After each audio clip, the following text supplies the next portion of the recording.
ছড়া যে বানিয়েছিল, কাঁথা বুনেছিল দ্রাবিড় যে মেয়ে, সে গম বোনা শুরু করেছিল আর্য পুরুষের ক্ষেতে, যে লালন করেছিল শিশু, সে যদি শ্রমিক নয়, শ্রম কাকে বলে? আপনি বলুন মার্কস, কেই শ্রমিক, কেই শ্রমিক নয়? নতুন যন্ত্রের যারা মাস মাইনের কারিগর, শুধু তারা শ্রম করে?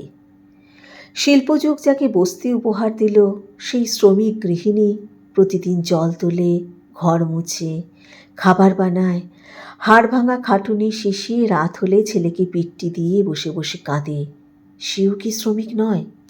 আপনি বলুন মার্কস, শ্রম কাকে বলে? গৃহশ্রমে মজুরি হয় না বলে মেয়েগুলি শুধু ঘরে বসে বিপ্লবীর ভাত রেঁধে দেবে, আর কমরেড শুধু যার হাতে কাস্তে হাতুড়ি। আপনাকে মানায় না এই অবিচার। কখনো বিপ্লব হলে পৃথিবী স্বর্গরাজ্য হবে, শ্রেণীহীন রাষ্ট্রহীন আলো পৃথিবীর সেই দেশে। আপনি বলুন মার্কস, মেয়েরা কি বিপ্লবের সেবাদাসী হবে?